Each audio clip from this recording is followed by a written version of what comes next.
Orang-orang selalu bilang aku adalah wanita paling beruntung di dunia. Ini karena berhasil menikahi Mas Arya. Dia pria yang mapan, tampan, dan berasal dari keluarga terpandang. Belum lagi, aku tinggal di rumah mertua yang megah seperti istana. Tapi mereka tidak tahu, rasanya tinggal di dalam istana yang dindingnya terasa dingin dan mencekam. Setiap malam, aku merasa seperti tawanan yang menunggu waktu eksekusi. Terutama saat jam dinding besar di ruang tengah mulai berdentang 9 kali. Suara itu menggema ke seluruh penjuru rumah, menandakan waktu istirahat telah tiba, sekaligus menandakan datangnya mimpi burukku. Langkah kaki itu selalu terdengar tepat waktu, pelan, teratur, dan semakin mendekat ke arah pintu kamarku. Jantungku mulai berpacu lebih cepat dari biasanya. Aku meremas selimut, berusaha menenangkan diri sebelum ketukan itu terdengar. Tok, tok, tok. Suara ketukan yang halus tapi tegas. Pintu terbuka perlahan. Di sana berdiri ibu mertuaku, Ibu Ratna. Wajahnya selalu dihiasi senyum yang sangat manis, senyum yang membuat semua tetangga memujinya sebagai mertua idaman. Tapi bagiku, senyum itu tidak pernah mencapai matanya. Tatapannya selalu menyelidik, seolah mencari kesalahan sekecil apapun dariku. Di tangannya selalu ada nampan perak, kecil dengan gelas antik, berisi cairan pekat berwarna hitam kehijauan. Uap tipis masih mengepul dari gelas itu, membawa aroma yang membuat perutku mual seketika. Baunya seperti campuran tanah basah, rempah asing yang tidak aku kenal, dan sedikit bau amis yang menyengat. Sudah jam 9, Duk, waktunya minum jamu, ucap Ibu Ratna dengan nada suara yang lembut, sangat lembut hingga terdengar dibuat-buat. Beliau berjalan mendekat ke tepi ranjang. Ini resep leluhur keluarga kita. Khusus Ibu buatkan untuk kamu. Biar rahimmu hangat, biar Ibu cepat dapat cucu laki-laki. Aku menatap gelas itu dengan ragu. Sudah 2 bulan aku meminumnya, dan selama 2 bulan itu pula tubuhku rasanya semakin aneh. Bukannya sehat, aku justru sering merasa lemas. Kulitku yang dulu cerah kini terlihat kusam dan pucat. Rambutku mulai rontok setiap kali disisir, dan yang paling menyiksa adalah rasa sakit di perut bagian bawah setiap kali cairan itu masuk ke tubuhku. Bu, boleh tidak malam ini aku libur dulu? Perutku rasanya kram sejak sore tadi. Aku mencoba menawar, berharap ada sedikit belas kasih. Aku melirik ke arah Mas Arya yang sedang duduk bersandar di kepala ranjang sambil sibuk dengan ponselnya. Berharap suamiku itu akan membela. Ibu Ratna menghela napas panjang, seolah-olah permintaanku adalah hal yang sangat mengecewakan hatinya. Loh, justru kalau sakit itu tandanya jamunya sedang bekerja. Sedang membersihkan kotoran di dalam perutmu. Kalau berhenti sekarang, nanti sia-sia usaha kita selama ini. Ayo diminum, ibu tungguin sampai habis. Aku menatap Mas Arya lagi, memberikan kode lewat mata agar dia membantuku menolak. Tapi Mas Arya bahkan tidak mengalihkan pandangannya dari layar ponsel. Turut saja kata Ibu Dek, Ibu kan lebih paham soal kesehatan wanita.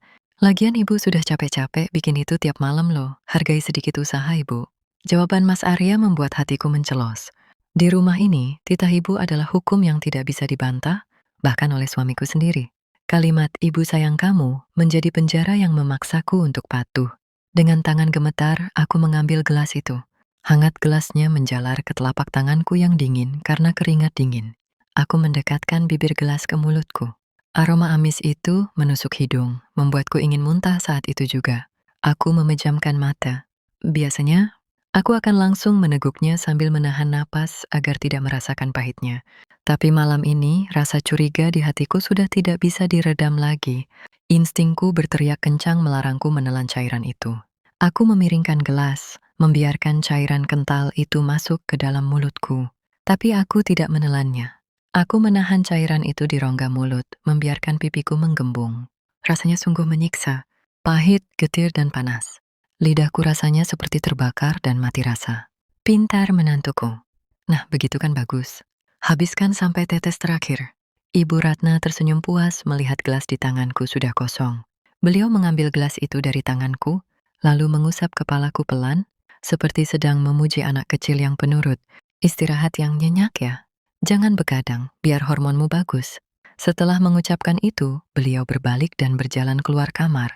Aku menahan napas, menghitung detik demi detik langkah kakinya menjauh. Pintu kamar tertutup rapat. Segera setelah aku yakin ibu sudah pergi, aku langsung melompat turun dari kasur. Aku tidak berani ke kamar mandi karena suaranya akan terdengar. Gaduh dan bisa membangunkan kecurigaan Mas Arya. Mau kemana, Dek? Tanya Mas Arya tanpa menoleh. Cari angin sebentar, Mas. Gerah. Jawabku singkat sambil menahan mulutku yang penuh cairan. Aku setengah berlari menuju pintu kaca yang menghubungkan kamar kami dengan balkon lantai 2. Hujan di luar sedang turun deras menyamarkan suara langkah kakiku. Aku membuka pintu balkon sedikit, udara dingin langsung menerpa wajahku. Di sudut balkon yang agak gelap ada jejeran pot bunga milik ibu mertua. Salah satunya adalah bunga peace lily, putih kesayangan beliau yang tumbuh sangat subur. Tanpa pikir panjang, aku berjongkok di depan pot itu. Aku memuntahkan semua cairan hitam yang sejak tadi aku tahan di mulutku ke tanah pot bunga itu. Cairan pekat itu menyerap cepat ke dalam tanah yang basah karena hujan. Aku terbatuk pelan, berusaha mengeluarkan sisa-sisa rasa pahit yang menempel di lidah dan langit-langit mulut. Ludahku bahkan terasa getir bercampur rasa logam. Maafkan aku ya bunga cantik, aku terpaksa. Bisikku pelan pada tanaman itu. Aku mengamati tanah di pot itu sejenak. Cairan jamu itu terlihat tidak wajar. Warnanya terlalu gelap dan meninggalkan jejak berminyak di permukaan tanah. Hatiku berdebar kencang. Malam ini aku selamat. Tapi bagaimana dengan besok? Dan sebenarnya apa yang selama ini dipaksakan ibu mertua untuk masuk ke dalam tubuhku? Pertanyaan itu berputar di kepalaku, tanpa aku sadari bahwa jawaban yang akan kutemukan esok pagi akan jauh lebih mengerikan dari dugaanku. Cahaya matahari pagi menerobos masuk melalui celah tirai jendela kamar yang sedikit terbuka. Aku mengerjapkan mata, merasakan sesuatu yang berbeda pagi ini. Tubuhku terasa lebih ringan. Tidak ada rasa mual yang biasanya menyerang begitu aku bangun tidur. Perutku juga tidak terasa melilit seperti pagi-pagi sebelumnya. Ternyata benar dugaanku. Rasa sakit itu bukan karena proses penyembuhan, melainkan reaksi tubuhku yang menolak racun itu. Aku menoleh ke samping. Sisi kasur Mas Arya sudah kosong. Terdengar suara gemericik air dari kamar mandi, tandanya suamiku sedang bersiap untuk berangkat kerja. Pikiranku langsung tertuju pada satu hal, balkon. Dengan jantung yang berdebar kencang, aku beranjak dari kasur. Aku berjalan pelan menuju pintu kaca, berusaha tidak menimbulkan suara gaduh yang bisa memancing perhatian Mas Arya. Tanganku menyentuh gagang pintu yang dingin sisa hujan semalam. Perlahan aku menggeser pintu itu. Aroma udara pagi yang segar, bercampur dengan bau tanah basah, langsung menyapa hidungku. Namun mataku terpaku pada satu pemandangan yang membuat darahku berdesir hebat. Di sudut balkon, pot bunga, peace lily yang semalam menjadi tempat pembuangan jamu itu tampak mengenaskan. Baru semalam bunga itu berdiri, tegak dengan kelopak putihnya, yang anggun dan daun-daun hijau yang segar. Tapi pagi ini tanaman itu seolah baru saja disiram air keras. Daun-daunnya layu terkulai, warnanya berubah menjadi coklat kehitaman yang menjijikkan. Batang utamanya membusuk dan patah, seolah tidak kuat menopang beban racun yang meresap ke akarnya. Aku menutup mulut dengan kedua tangan, menahan pekikan yang nyaris keluar. Kakiku lemas seketika. Aku berjongkok di depan pot itu, mengamati kehancuran di depanku dengan napas tertahan. Tanah di dalam pot itu terlihat berminyak dan mengeluarkan bau yang sangat menyengat, persis seperti bau napas naga. Jika cairan itu bisa membunuh tanaman yang subur dan kuat, hanya dalam waktu 1 malam, lantas apa yang telah dilakukan cairan itu pada rahimku selama 2 bulan ini? Bayangan mengerikan memenuhi kepalaku. Pantas saja rambutku rontok, pantas saja kulitku kusam. Aku bukan sedang diobati, aku sedang dibunuh perlahan-lahan dari dalam. Dek, kamu di mana? Suara Mas Arya dari dalam kamar membuatku terlonjak kaget. Jantungku rasanya mau copot. Aku panik. Jika Mas Arya melihat tanaman ini dia pasti akan bertanya kenapa bunganya mati mendadak dan jika dia tahu aku membuang jamu, ibu di sini tamatlah riwayatku. Sebentar Mas, lagi cek tanaman kena hujan semalam. Jawabku setengah berteriak, berusaha membuat suaraku terdengar normal meski tanganku gemetar hebat. Aku harus menyingkirkan bukti ini atau setidaknya menyembunyikannya. Tapi tidak, aku butuh bukti ini. Aku tidak bisa menuduh ibu mertua hanya dengan asumsi. Aku butuh fakta ilmiah yang tidak bisa dibantah oleh Mas Arya yang begitu memuja ibunya. Aku teringat ada wadah plastik kecil bekas obat di saku dasterku yang belum sempat kubuang. Dengan gerakan cepat dan tangan gemetar, aku mengambil sendok kecil bekas pupuk yang tergeletak di samping pot. Aku menyendok tanah yang paling basah, tanah yang menyerap cairan pekat itu paling banyak. Warnanya hitam legam dan berlendir. Aku memasukkannya ke dalam plastik kecil itu, lalu menutupnya rapat-rapat. Setelah itu, Dengan tergesa-gesa aku mencabut sisa tanaman yang mati itu sampai ke akarnya, meremasnya hingga hancur, dan membuangnya ke tempat sampah di sudut balkon yang berisi tumpukan daun kering, menimbunnya agar tidak terlihat. Cepat mandi sana, nanti kamu telat kalau mau ke pasar. Mas Arya tiba-tiba muncul di ambang pintu balkon. Aku refleks berdiri, menyembunyikan plastik berisi sampel tanah beracun itu di genggaman tanganku yang sembunyikan di balik punggung. Iya mas, ini bunganya kasihan layu kena badai semalam, jadi aku bersihin sekalian. Aku berbohong dengan lancar. Keringat dingin mengalir di pelipisku. Mas Arya melirik sekilas ke arah pot yang kini hanya berisi tanah kosong, lalu mengangguk tanpa curiga. Ya sudah, nanti minta tukang kebun ganti yang baru. Ibu pasti sedih kalau tahu bunganya mati. Kamu tahu sendiri kan, ibu paling sayang sama tanaman itu? Kalimat Mas Arya terdengar ironis di telingaku.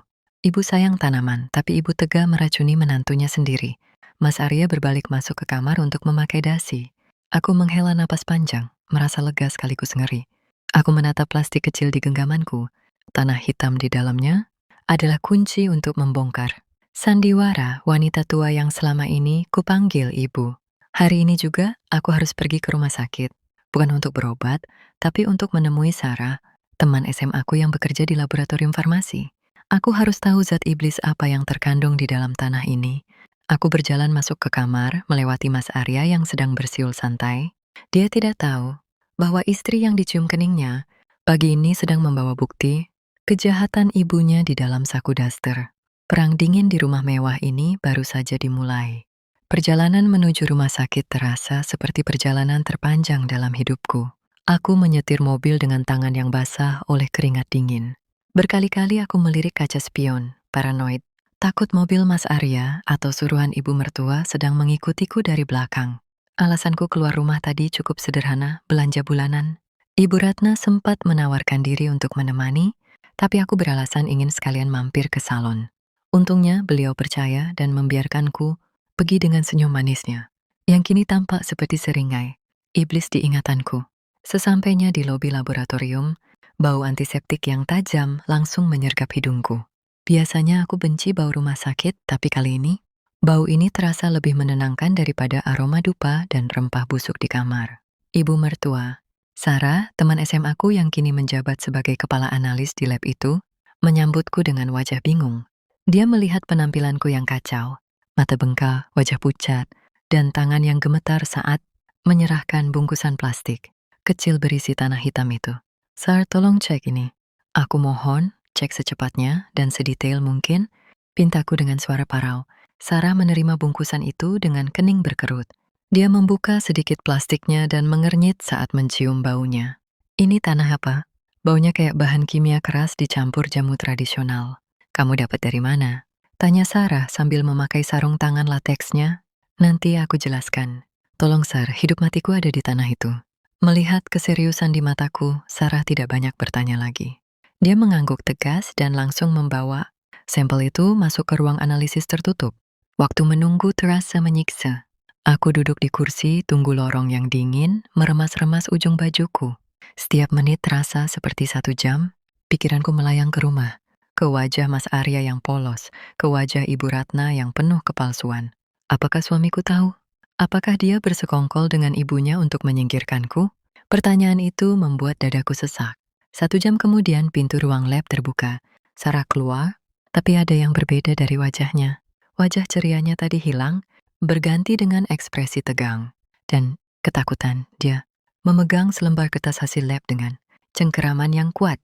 Dia berjalan cepat ke arahku, lalu menarik tanganku untuk masuk ke ruangannya yang kedap suara. Kamu minum ini? Tanya Sarah langsung, suaranya terdengar tertahan. Matanya menatapku tajam, menuntut jawaban jujur. Aku mengangguk lemah. Hampir tiap malam selama 2 bulan ini, Sar, mertuaku bilang itu penyubur kandungan. Brak! Sarah menggebrak mejanya. Wajahnya memerah karena marah. Aku tersentak kaget. Penyubur gundulmu. Ini racun, paham gak kamu? Ini racun. Teriakan Sarah membuat air mataku tumpah seketika. Ketakutanku terkonfirmasi. Aku bukan gila, aku bukan paranoid. Sarah menarik napas panjang, berusaha menenangkan emosinya, lalu menyodorkan kertas hasil lab itu ke depan wajahku. Jarinya menunjuk deretan angka dan nama zat kimia rumit yang tidak kupahami. Dengar baik-baik. Di dalam tanah yang menyerap cairan itu, kami menemukan kandungan merkuri dan timbal dalam dosis yang sangat tinggi. Tapi yang lebih gila lagi, ada campuran ekstrak tanaman, akar tuba dan nanas muda yang sudah difermentasi dengan ragi TP dosis ekstrim. Sarah menatapku dengan tatapan ngeri. Zat ini bukan cuma bikin kamu sakit perut.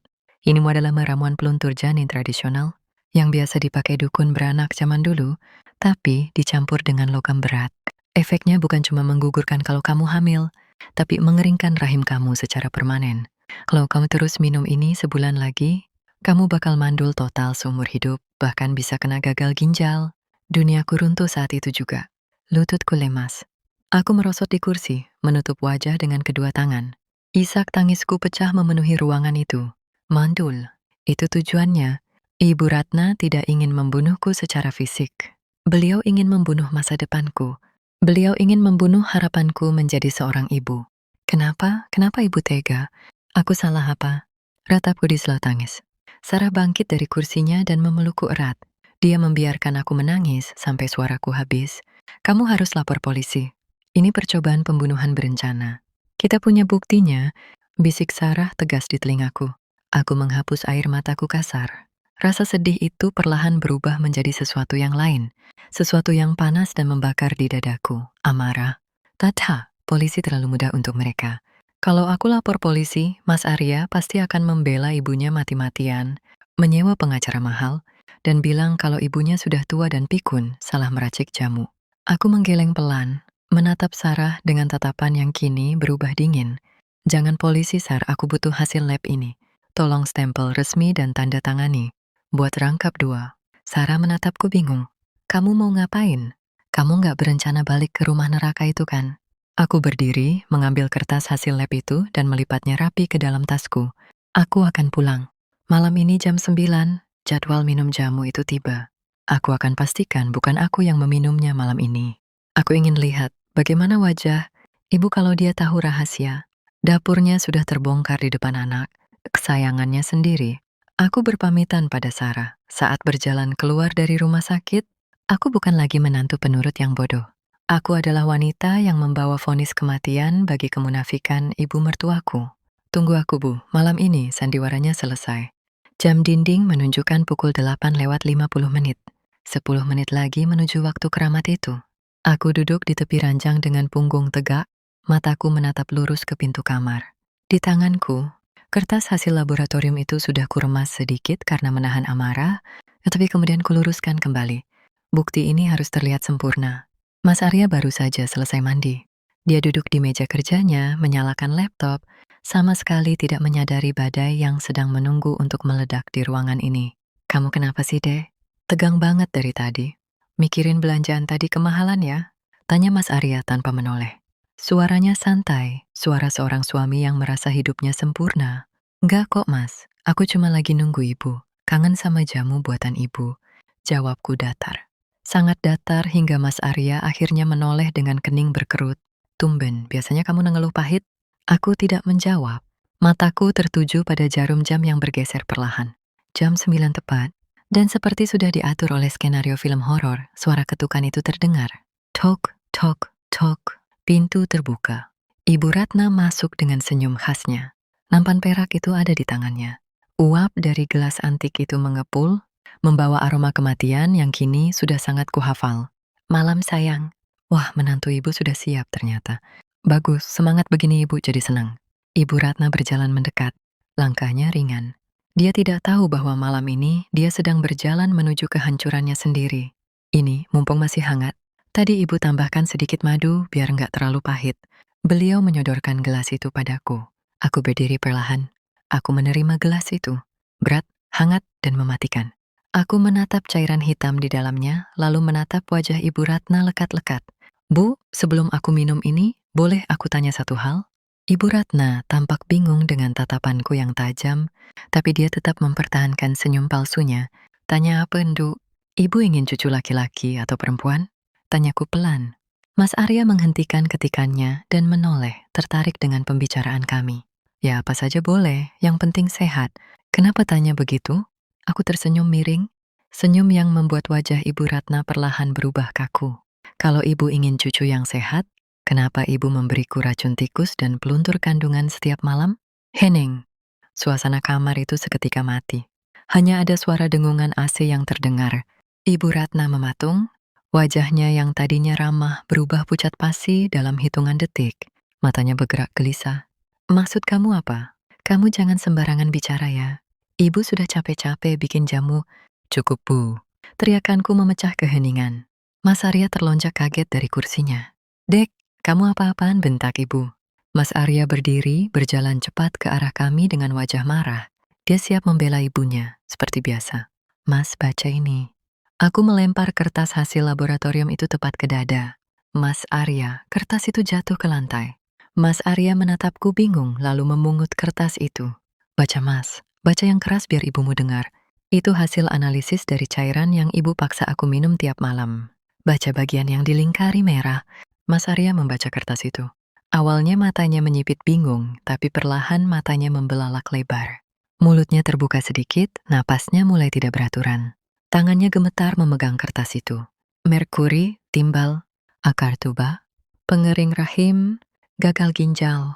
Suara Mas Arya bergetar hebat saat mengeja kata-kata itu. Dia menatap ibunya dengan tatapan yang sulit diartikan.